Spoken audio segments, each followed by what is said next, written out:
विष्णुपादाय कृष्णपृष्ठाय भूतले श्रीमते भक्ति वेदांत स्वामिनिति नामिने। नमस्ते सरस्वती देवे गौरवाणी प्रचारिणे निर्विशेष शून्यवादी पाश्चात्य देशतारिणे। नमो विष्णुपादाय कृष्णपृष्ठाय भूतले श्रीमते कृतदास अधिकारी नामिने। नमस्ते सरस्वती देवे गौरवाणी प्रचारिणे निर्विशेष शून्यवादी पाश्चात्य देशतारिणे। जय श्री कृष्ण चैतन्य प्रभु नित्यानंद श्री अद्वैत गदाधर श्रीवासादि गौर भक्त वृंद। हरे कृष्णा कृष्णा कृष्णा हरे हरे, हरे राम राम राम हरे हरे। जय श्री प्रभुपाद की जय, गुरु महाराज की जय। ओम अज्ञानतिमिरान्धस्य ज्ञानाञ्जनशलाकया चक्षुर्मिलितं येन तस्मै श्री गुरुवे नमः। श्री चैतन्य मनोभीष्टं स्थापितं येन भूतले स्वयं रूप कदा मह्यं ददाति स्वपदान्तिकम्। वन्देऽहं श्रीगुरो श्रीयुत्पत्कमलं श्रीगुरून् वैष्णवांचं श्रीरूपं सागरजातं सगण रघुनाथान्वितं तं सजीवम् साद्वैतं सावधूतं परिजन सहितं कृष्ण चैतन्य देवं श्री राधा कृष्ण पादान् सगण ललिता श्री विशाखान्वितांच। हे कृष्ण करुणा सिंधु दीन बंधो जगतपते गोपेश गोपिका कांत राधा कांत नमस्तुते। तप्त कांचन गौरांगी श्री राधे वृंदावनेश्वरी वृषभानुसुते देवी प्रणमामि हरिप्रिये। वाञ्छा कल्पतरुभ्यश्च कृपा सिन्धुभ्यैव च पतितानां पावनेभ्यो वैष्णवेभ्यो नमो नमः। जय श्री कृष्ण चैतन्य प्रभु नित्यानंद श्री अद्वैत गदाधर श्रीवासादि गौर भक्त वृंद। हरे कृष्णा कृष्णा कृष्णा हरे हरे, हरे राम राम राम हरे हरे। हरे कृष्णा। सभी भक्तों को मेरा दंड प्रणाम। गीता अध्ययन की साप्ताहिक कक्षा में आप सबका स्वागत है। आप सबका कोटि कोटि धन्यवाद कि आप अपना कीमती समय निकाल करके इस कक्षा में आते हैं और मुझे लाभान्वित करते हैं। भगवद गीता अध्याय 2 श्लोक संख्या 53 आज हम करेंगे। तो पहले श्लोक गा लेते हैं।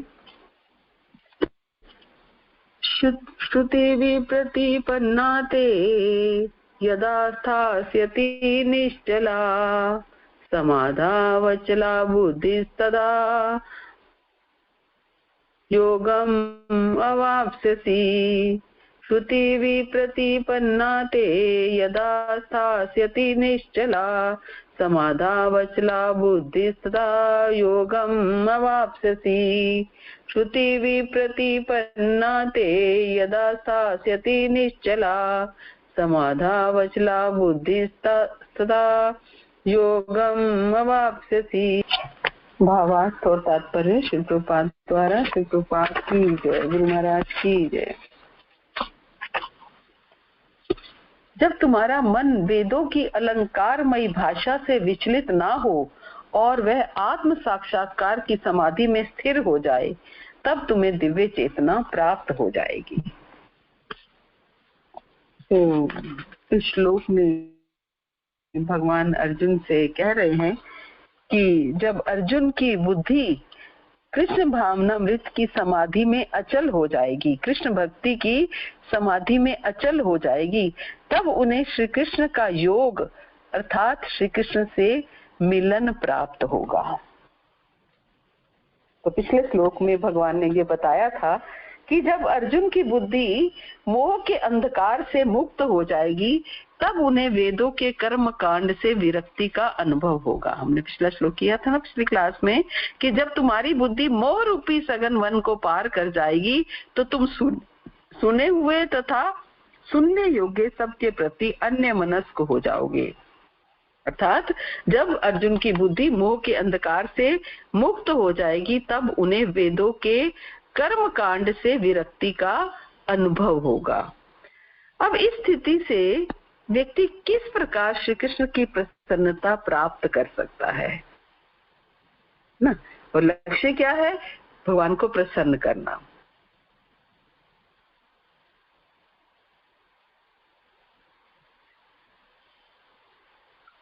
अब इस स्थिति में कैसे भगवान को प्रसन्न कर सकता है, तो इस विधि का इस श्लोक में वर्णन किया गया है कि कैसे भगवान को प्रसन्न किया जा सकता है। तो इस श्लोक में भगवान का पहला उपदेश है, श्रुति विप्रतिपन्ना ते सदा स्थास्यति निश्चला समाधा वचला बुद्धि। अर्थात जिस समय तुम्हारी बुद्धि वैदिक कर्म कांड से प्रभावित नहीं होगी और निश्चल रहेगी तथा कृष्ण भावनामृत की समाधि में अचल स्थापित हो जाएगी। जिस समय तुम्हारी बुद्धि वैदिक कर्म कांड से प्रभावित नहीं होगी और निश्चल रहेगी। वैदिक कर्म कांड तुम्हें प्रभावित नहीं करेंगे, भौतिक कर्म कांड तुम्हें प्रभावित नहीं करेंगे। वैदिक कर्म कांड क्या है? वेदों में कई तरीके की बातें बताई गई हैं, ऐसा करने से ये मिलेगा, वैसा करने से ये मिलेगा, यहाँ ये पूजा करने से, ये अनुष्ठान करने से ये मिलेगा, है ना। तो वो ऐसे कर्म कांड से प्रभावित तुम्हारी बुद्धि नहीं होगी और निश्चल रहेगी और कृष्ण भावनामृत की समाधि में अचल स्थापित हो जाएगी। तब क्या होगा? तब तुम दिव्य चेतना को प्राप्त करोगे। तो इस प्रकार श्रुति विप्रतिपन्ना, श्रुति विप्रतिपन्ना बुद्धि, इसका अर्थ क्या हुआ? इसका अर्थ हुआ ऐसी बुद्धि जो वैदिक कर्म कांड को सुनने की क्रिया में विपरीत उत्तर देने वाली हो। इसका अर्थ क्या है? इसका अर्थ ये है कि जब हम वेदों की अलंकारिक भाषा में विभिन्न प्रकार के अनुष्ठानों के फलों का वर्णन सुनते हैं, वेदों की भाषा बड़ी अलंकारिक होती है। अलंकारिक का अर्थ क्या है?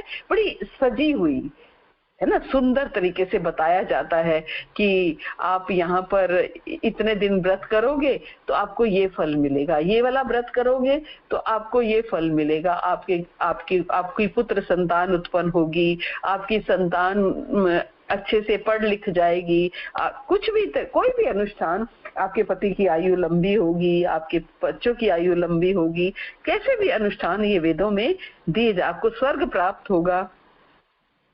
तो ऐसी बुद्धि जो वैदिक कर्म कांड को सुनने की क्रिया में विपरीत उत्तर देने वाली हो, अर्थात जब हम वेदों की अलंकारिक भाषा में विभिन्न प्रकार के अनुष्ठानों के फलों का वर्णन सुनते हैं तो हमारी बुद्धि सदा विपरीत उत्तर देती रहती है। जब हम वेदों से ऐसे सुनते हैं कि ये व्रत करने से ये मिलेगा, यहाँ चुन्नी चढ़ाने से ये मिलेगा, यहाँ नारियल फोड़ने से ये मिलेगा, कुछ ना कुछ इस दिन, इस डे को, इस देवी देवता की पूजा करने से ये मिलेगा, इस दिन की पूजा करने से ये मिलेगा, ऐसे वेदों में अलंकारिक भाषाएं दी गई हैं। कुछ मिलेगा, इससे ये मिलेगा, इससे ये मिलेगा।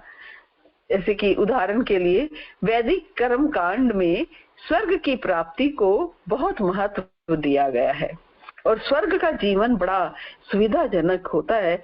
वहां पर गंधर्व बहुत सुंदर गीत गाते रहते हैं, सुंदर अप्सराएं नृत्य करती रहती हैं, वहां पर भूख प्यास का कोई कष्ट नहीं है, गर्मी सर्दी का कोई कष्ट नहीं है, वहां पर मल मूत्र कीचड़ धूल जैसी गंदी वस्तुएं नहीं है, वहां पर सुगंधित और शीतल मंद हवा चलती रहती है, वहां पर कभी बुढ़ापा नहीं आता। जो चीज भी हमें यहाँ पर अच्छी नहीं लगती, गंदगी अच्छी नहीं लगती, बदबू अच्छी नहीं लगती, बुढ़ापा अच्छा नहीं लगता, बीमारी अच्छी नहीं लगती, तो जो कुछ भी हमें यहाँ अच्छा नहीं लगता वो वहां कभी नहीं आता, वहां पर कभी बुढ़ापा नहीं आता और ना ही शरीर में थकावट होती है, शरीर से पसीना नहीं निकलता, ना ही शरीर से दुर्गंध आती है, शरीर के वस्त्र कभी मैले नहीं होते, शरीर में धारण की हुई अगर आप फूलों की माला शरीर में धारण की है तो वो कभी मुरझाती नहीं है,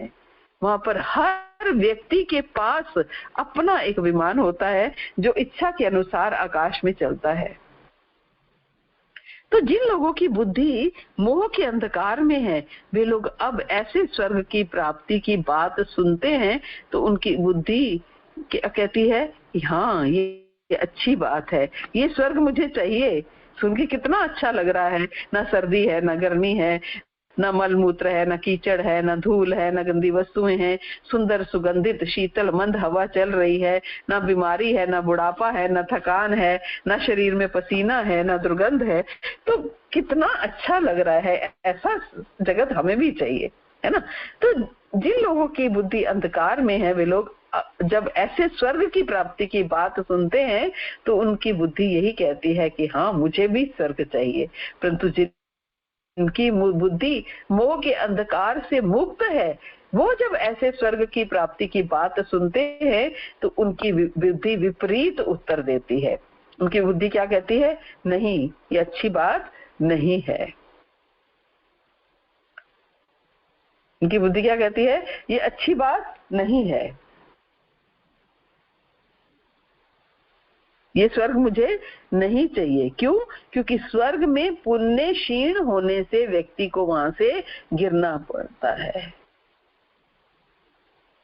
ना। स्वर्ग में जब पुण्य समाप्त हो जाते हैं या कम हो जाते हैं तो व्यक्ति को गिरना पड़ता है। इतना ऐश्वर्य भोगने के बाद जब व्यक्ति को नीचे गिरना होता है, उस समय व्यक्ति को जितना असंतोष होता है, जितना वेदना होती है, जितना दुख होता है, जितना कष्ट होता है, उसका वर्णन करना बहुत कष्टदायक है। मान लीजिए बाहर 50 डिग्री टेम्परेचर है और एक व्यक्ति एसी में बैठा हुआ है सुबह से, और फिर उसे उठा करके ऐसे अंधेरे कमरे में डाल दिया जाए जहां पंखा भी ना हो, तो सोचिए कैसा होगा। अगर शुरू से ही उसको ऐसा ही रहने की आदत होगी कि बिना पंखे के रहा है तो रह सकता है, लेकिन एक बार जब उसने एसी रूम में, एक लेविश रूम में रहकर देख लिया, फिर वो कहाँ सहन कर पाएगा ये सब कुछ, है ना। तो अर्जुन की बुद्धि पहले से ही श्रुति विप्रतिपन्ना है। हालांकि भगवान अर्जुन को ये उपदेश दे रहे हैं, परंतु वास्तव में ये उपदेश अर्जुन के लिए नहीं है, बल्कि हमारे लिए है। अर्जुन की स्थिति पहले से ही दिव्य है, अर्जुन की स्थिति पहले से ही बहुत अच्छी है। अर्जुन की बुद्धि पहले से ही श्रुति विप्रतिपन्ना है, अर्थात उनकी बुद्धि स्वर्ग के भोगों को सदा विपरीत उत्तर देने वाली है। जिस समय वे अस्त्रों की शिक्षा प्राप्त करने के लिए स्वर्ग में गए, उस समय उन्हें स्वर्ग के सभी प्रकार के भोग प्राप्त हुए। अर्जुन एक बार स्वर्ग में गए थे, हम सब जानते हैं कि अस्त्रों की शिक्षा प्राप्त करने के लिए स्वर्ग में गए, और उस समय उन्हें स्वर्ग के सारे भोग प्राप्त हुए, परंतु उनकी बुद्धि ने भोगों को सदा विपरीत उत्तर दिया। वे केवल अस्त्रों को सीखने में ही लगे रहे, और वे जिस समय वे सभी अस्त्रों को सीख चुके तो अपने वनवासी भाइयों को याद करते हुए स्वर्ग से पृथ्वी में तुरंत वापस आने की उन्होंने इच्छा की। तो अब बुद्धि की दूसरी विशेषता है श्रुति निश्चला बुद्धि। श्रुति निश्चला, पहली विशेषता क्या थी? श्रुति विप्रतिपन्ना। अब श्रुति निश्चला बुद्धि। निश्चला का अर्थ क्या है? ऐसी बुद्धि जो कभी भी चलायमान ना हो, ऐसी बुद्धि जो कभी भी चलायमान ना हो। ये और भी बड़ी योग्यता है कि बुद्धि चलायमान ना हो।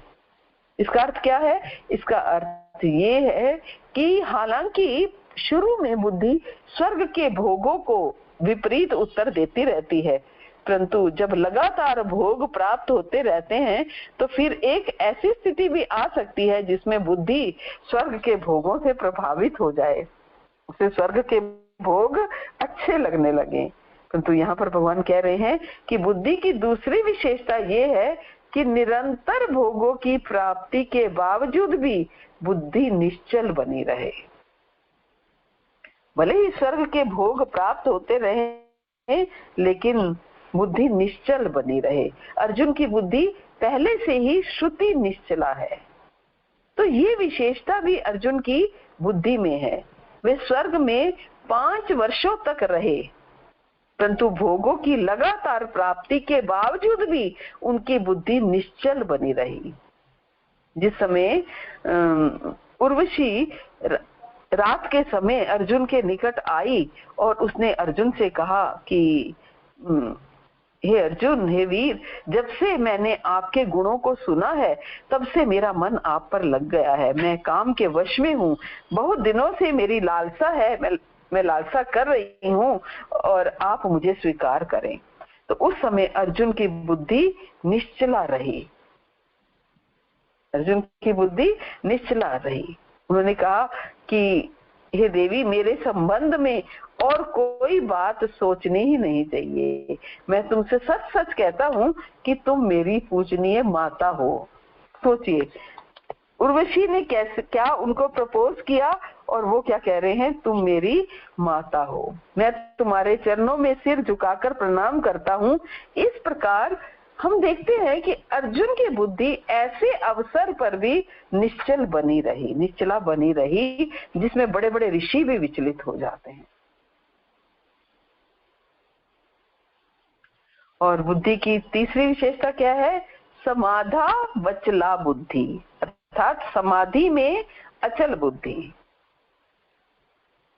इस श्लोक के तात्पर्य में श्रील प्रभुपाद समाधि की व्याख्या करते हुए कहते हैं कि कोई समाधि में है। इस कथन का अर्थ ये होता है कि वह पूरी तरह कृष्ण भावना भावित है।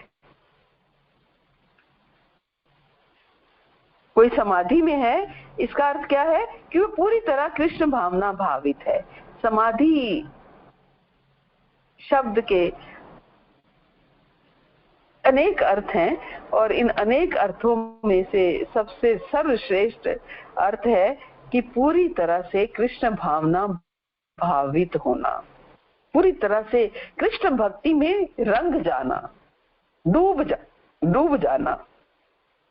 समाधि की 3 अवस्थाएं होती हैं, जैसे ब्रह्म समाधि या परमात्मा समाधि, ब्रह्म साक्षात्कार की समाधि, परमात्मा साक्षात्कार की समाधि, भगवत साक्षात्कार की समाधि। तो भगवत साक्षात्कार का अर्थ है कृष्ण भावनामृत। पहली 2 प्रकार की समाधियां, ब्रह्म समाधि या फिर परमात्मा समाधि, 2 प्रकार की समाधियां पूर्ण नहीं है, परंतु कृष्ण भावनामृत की समाधि पूर्ण है। कृष्ण भावनामृत की समाधि पूर्ण है। ब्रह्म साक्षात्कार और परमात्मा साक्षात्कार की समाधियां पूर्ण और स्वाभाविक नहीं है, क्योंकि ब्रह्म, परमात्मा और भगवान, ब्रह्म क्या है? एक तरह से भगवान के शरीर से निकलने वाली आभा है, जिसमें भगवान का स्वरूप नहीं है। परमात्मा क्या है? जो स्वरूप से भगवान सबके हृदय में बैठे हैं। भगवान का वो सुंदर सलोना स्वरूप नहीं है, चतुर्भुज रूप है ना। और भगवत समाधि क्या है? भगवान का सुंदर स्वरूप।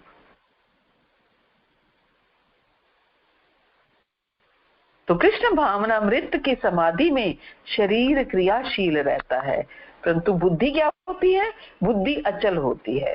तो जिन समाधियों में शरीर एक लकड़ी के समान अचल रहता है, वे समाधि या जीवन की स्वाभाविक स्थिति नहीं है, क्योंकि जीवन का अर्थ है शरीर के सारे अंगों को कार्य में लगाना। समाधि का अर्थ ये नहीं है कि आप आराम से बैठ के योग निद्रा में और आराम से बैठकर समाधि लगा रहे हो। समाधि का क्या है? आपका शरीर का हर अंग भगवान की सेवा में लगा होना चाहिए, आपकी चेतना कृष्ण में लगी होनी चाहिए, आपकी हर इंद्रिय कृष्ण की सेवा में हो। कृष्ण भावनामृत समाधि में हालांकि सभी इंद्रियां श्री कृष्ण की सेवा में लगी होती हैं, इसलिए ये समाधि ही पूर्ण समाधि है। कृष्ण भावनामृत समाधि में यही है, हमारी सभी इंद्रियां कृष्ण की सेवा में लगी हुई हैं। अर्जुन की बुद्धि कृष्ण भावनामृत की समाधि में अचल है। ये विशेषता भी अर्जुन की बुद्धि में है। जिस समय अर्जुन और दुर्योधन दोनों के साथ द्वारका में श्री कृष्ण सहायता मांगने के लिए कृष्ण से सहायता मांगने के लिए गए, दुर्योधन और अर्जुन, तो भगवान ने कहा, अर्जुन मेरे पास नारायणी सेना है जो सबके सब मेरे समान, मेरी पूरी नारायणी सेना मेरे समान ही पूरी बलवान शरीर वाली है। एक और तो इतनी बड़ी सेना रहेगी और दूसरी ओर मैं अकेला रहूंगा और वो भी निहत्था रहूंगा। मैं ना तो युद्ध करूंगा और ना ही कोई शस्त्र धारण करूंगा।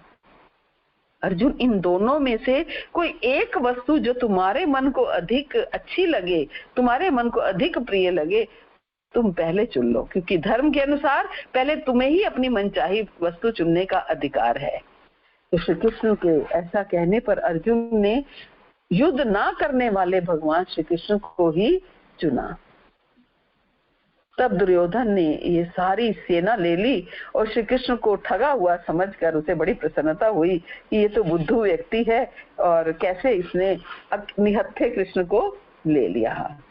और दुर्योधन के चले जाने पर कृष्ण ने अर्जुन से कहा कि पार्थ, मैं तो युद्ध करूंगा नहीं, फिर तुमने क्या सोच समझकर मुझे चुना है? तो अर्जुन ने उत्तर दिया कि भगवान, मेरे मन में बहुत दिनों से ये अभिलाषा थी कि आपको अपना सारथी बनाऊं, अपने जीवन रथ की बागडोर आपके हाथ में सौंप दूं और मेरी इस बहुत पुरानी अभिलाषा को आप पूर्ण करें।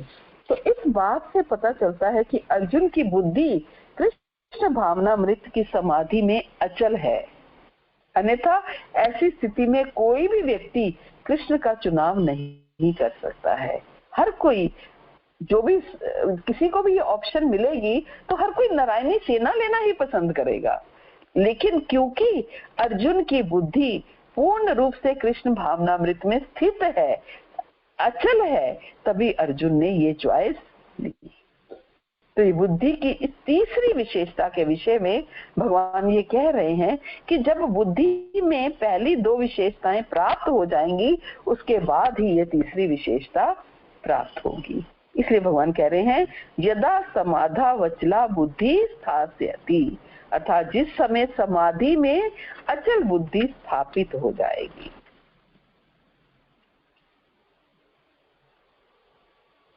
इसके 50 श्लोक के शब्द हैं, तदा योगम वाप्स्यसि, अर्थात उस समय तुम्हें योग की प्राप्ति होगी, उस समय तुम्हें योग की प्राप्ति होगी। इस श्लोक के तात्पर्य में श्रील प्रभुपाद ने योग शब्द की 6 प्रकार से व्याख्या की है। कैसे? पहली व्याख्या क्या है? ये जान लेना कि मनुष्य कृष्ण का शाश्वत दास है।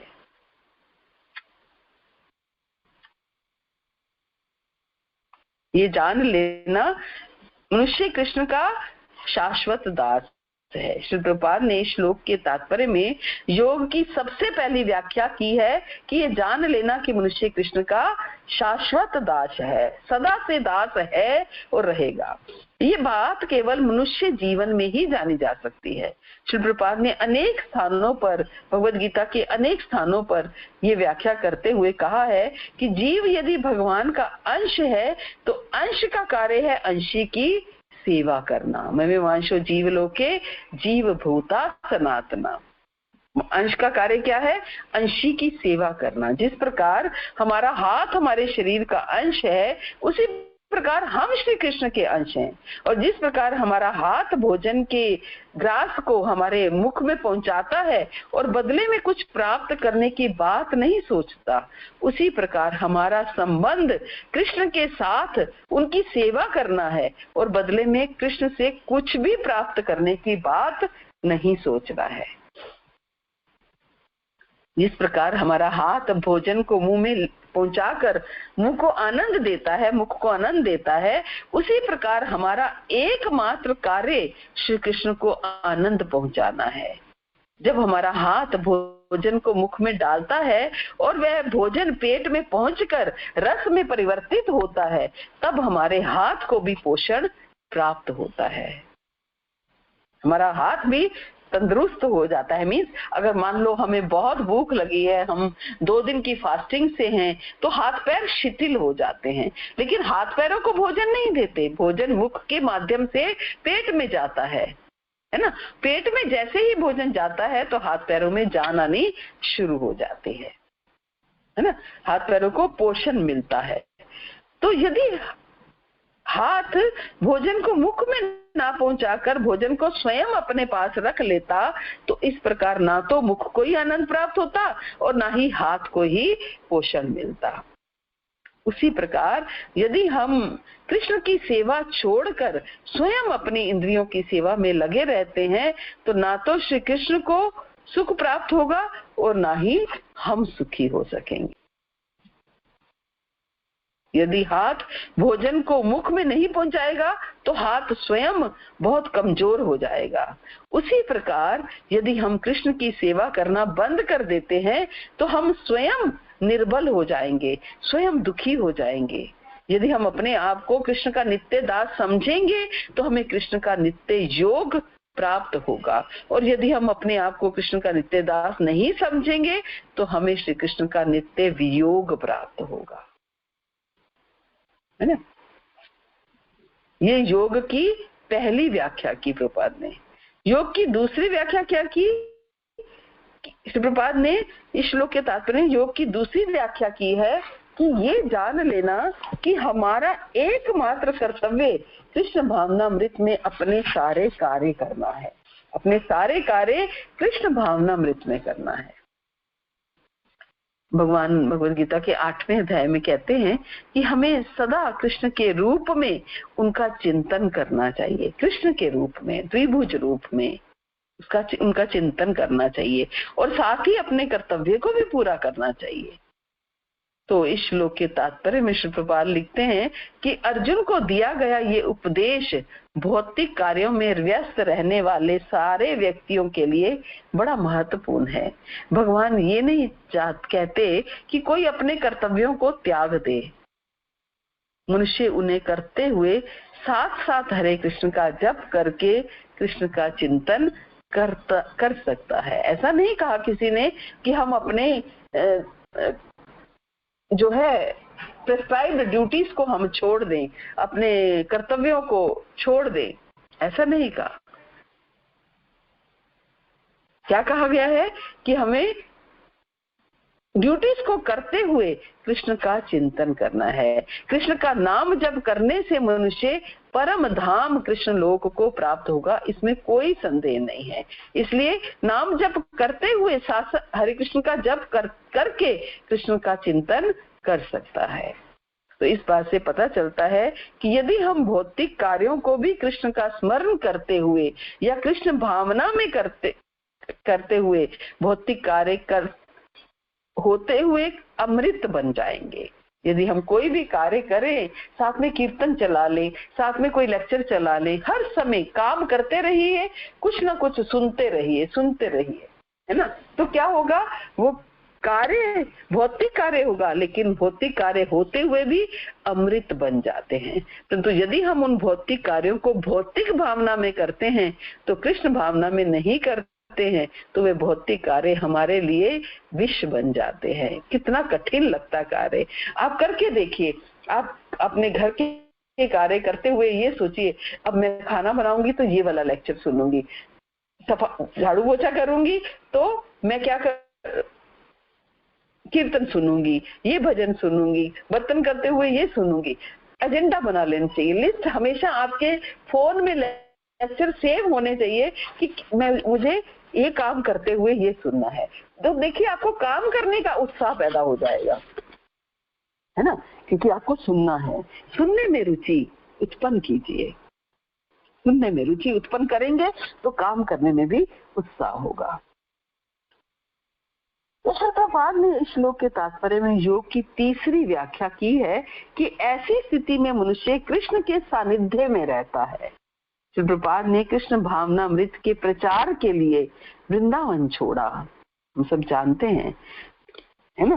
भगवान उन्होंने प्रचार के लिए वृंदावन छोड़ दिया। वृंदावन के विषय में ये कहा जाता है कि श्री कृष्ण वृंदावन को छोड़कर एक पग भी बाहर नहीं जाते हैं। तो इस दृष्टि से अगर देखा जाए तो प्रभुपाद ने कृष्ण का सानिध्य छोड़ दिया। वृंदावन छोड़ने का अर्थ है कृष्ण का सानिध्य छोड़ दिया। परंतु क्योंकि श्री प्रभुपाद ने कृष्ण भक्ति के लिए, कृष्ण भक्ति के प्रचार करने के लिए श्री कृष्ण का सानिध्य छोड़ा, इसलिए उन्हें हर स्थान पर कृष्ण का सानिध्य प्राप्त हुआ। हर स्थान पर कृष्ण का संग प्राप्त हुआ। श्री प्रभुपाद अकेले अमेरिका के लिए रवाना हुए थे। उनके पास ना तो धन था, ना ही कोई साथी था, और ना ही उनके शरीर में बल था। 70 साल के वृद्ध और निर्बल थे, परंतु श्री कृष्ण का सानिध्य प्राप्त होने के कारण वे भयभीत नहीं थे।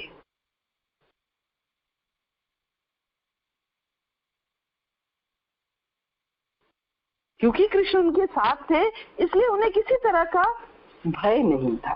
कृष्ण भक्ति का यही सबसे बड़ा लाभ है। जैसे ही हम कृष्ण के संग प्राप्त करते हैं, तो वैसे ही भय समाप्त हो जाता है। जैसे ही हम नाम जप शुरू करते हैं, वैसे ही भय समाप्त हो जाता है। भजहु रे मन श्री नंद नंदन अभय चरण अरविंद रे,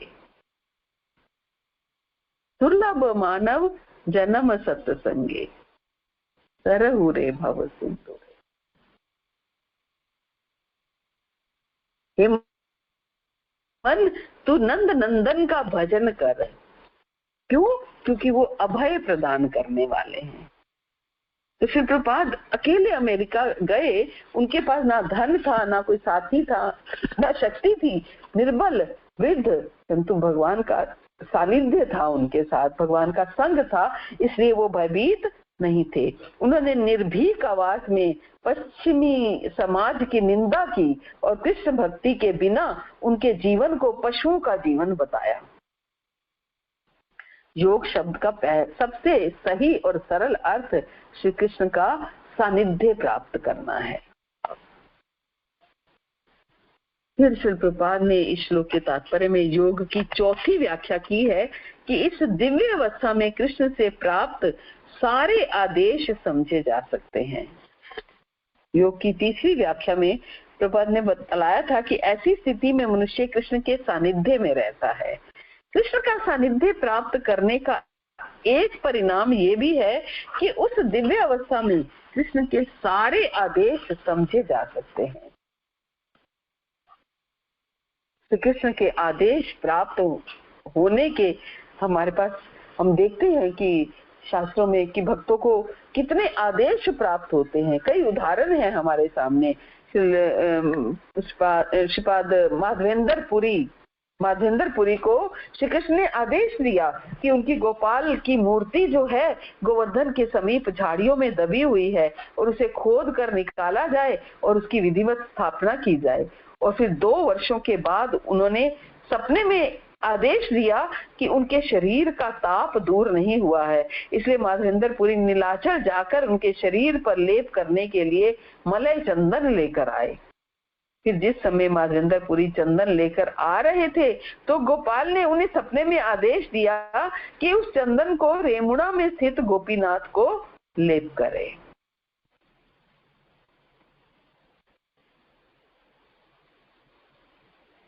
तो ऐसे ऐसे आदेश भगवान देते हैं अपने शुद्ध भक्तों को। रघुनाथ दास गोस्वामी, हम सब जाते हैं गोवर्धन तो राधा कुंड की परिक्रमा करते हैं, तो राधा कुंड की परिक्रमा मार्ग में ही जीवा मंदिर आता है। तो जिस समय रघुनाथ दास गोस्वामी श्याम कुंड के निकट एक कुएं की खुदाई करा रहे थे, तो उस समय एक शिला के टूटने से उससे खून निकलने लगा। तो सब लोग बड़े डर गए। तो उसी रात को भगवान ने रघुनाथ दास गोस्वामी को सपने में आदेश दिया कि ये शिला गोवर्धन की जीवा है और इसलिए उस शिला को एक मंदिर में स्थापित करके उसकी विधिवत पूजा की जाए। तो इस प्रकार से हम समझ सकते हैं कि योग में उन्नत भक्तों को भगवान के आदेश प्रत्यक्ष रूप से प्राप्त होने लगते हैं, है ना। अब कमी कहाँ है? हम में अगर हमें आदेश प्राप्त नहीं होते हैं तो हम अभी उन्नत भक्त नहीं हैं। श्रील प्रभुपाद ने इस श्लोक के तात्पर्य में योग की 5वीं व्याख्या की है। 5वीं व्याख्या क्या की है कि ऐसे कार्यों के परिणाम स्वरूप निश्चयात्मक ज्ञान की प्राप्ति निश्चित है। अर्थात भक्ति में निश्चय का अर्थ ये है कि जिस समय भक्त के जीवन में प्रतिकूल घटनाएं होती हैं, जैसे कि हमारी मनचाही घटनाएं जो नहीं होती, प्रतिकूल घटनाएं घटती हो, कि भक्त का कृष्ण की सेवा में उत्साह ठंडा पड़ जाए, उस समय भी भक्त श्री कृष्ण की सेवा के प्रति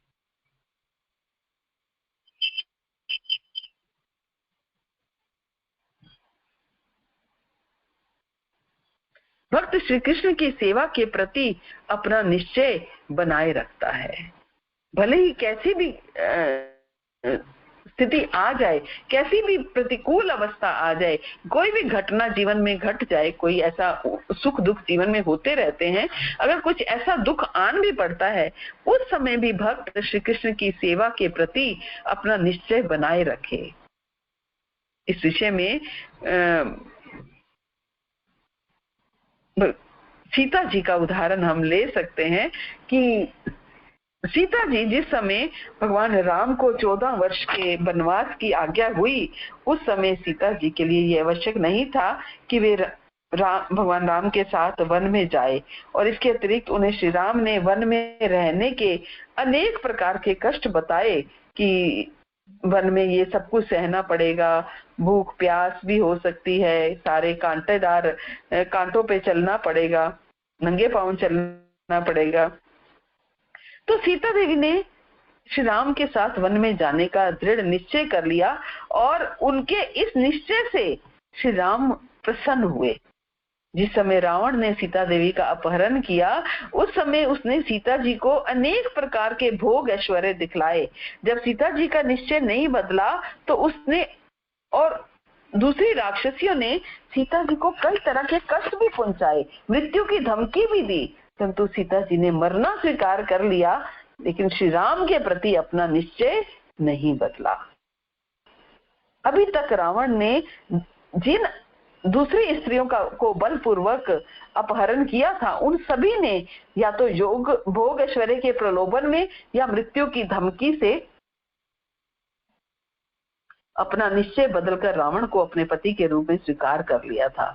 रावण के जीवन में सीता जी एक ऐसी स्त्री थी जिसने रावण के सारे प्रयासों के बावजूद अपना निश्चय नहीं बदला, और आगे चलकर जब श्री राम ने सीता मैया को त्याग दिया, उस समय भी सीता जी ने श्री राम के प्रति अपना निश्चय नहीं बदला।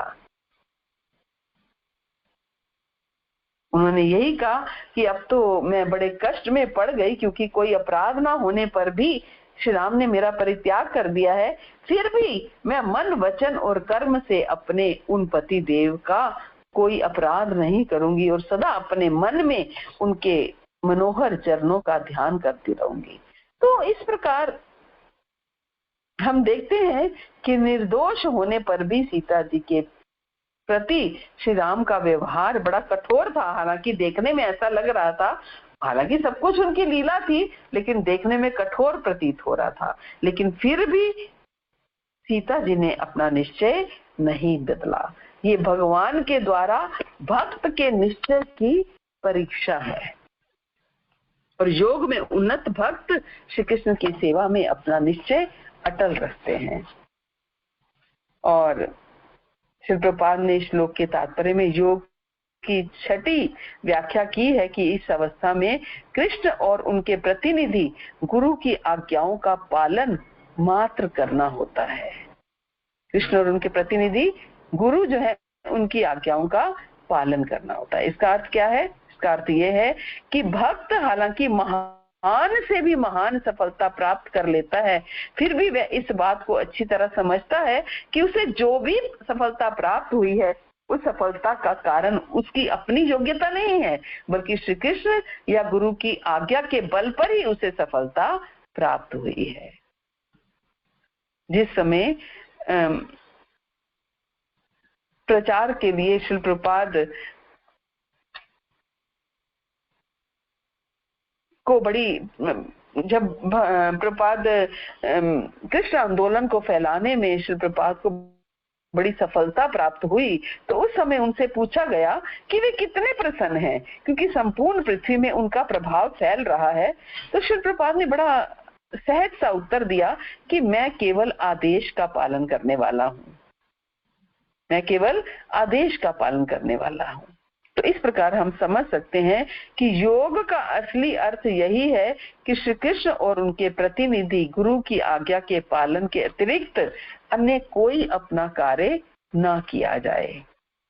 अर्जुन का अंतिम निर्णय, जिस समय भगवान ने अर्जुन को गीता का सारा उपदेश दिया, उस समय उन्होंने अर्जुन से प्रश्न किया कि उन्होंने उपदेश ठीक से सुना या नहीं सुना, या उनका संदेह दूर हुआ या नहीं हुआ। तो उस समय अर्जुन ने उत्तर दिया कि हे कृष्ण, अब मेरा मोह दूर हो गया, अब मेरा मोह दूर हो गया। आपके अनुग्रह से मुझे मेरी स्मरण शक्ति प्राप्त हो गई। अब मैं संशय रहित हूँ, अब मैं दृढ़ हूँ और आपके आदेश के अनुसार मैं चल सकता हूँ। आपके आदेश के अनुसार मैं कर्म करने के लिए तैयार हूँ। प्रभुपाद कहते हैं कि जीव जिसका प्रतिनिधित्व अर्जुन कर रहे हैं, उसका स्वरूप यह है कि वे भगवान के आदेश के अनुसार कर्म करे। जैसा भगवान ने हमें आदेश दिया है वैसे कर्म करें। इस भौतिक जगत में जीव जो है वो मोहवश सेवा कर रहा है, ये काम और इच्छाओं से बंधा हुआ है, फिर भी वह अपने को जगत का स्वामी मानता है। यही मोह कहलाता है। मुक्त होने पर जीव मोह दूर हो जाता है और वह अपनी इच्छा से भगवान की इच्छा अनुसार कर्म करने के लिए भगवान की शरण ग्रहण करता है। इसलिए उन्होंने फिर से भगवान के आदेश के अनुसार युद्ध करने के लिए अपना धनुष बाण ग्रहण कर लिया। अर्जुन तैयार हो गए युद्ध करने के लिए।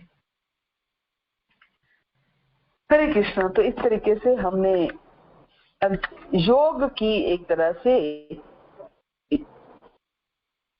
योग शब्द की प्रभुपाद ने 6 तरह से व्याख्या की है, और समाधि की हमने 3 विशेषताएं, हमने समाधि की 3 विशेषताएं बताई हैं श्लोक में। हरे कृष्ण। श्री प्रभुपाद की जय। गुरु महाराज की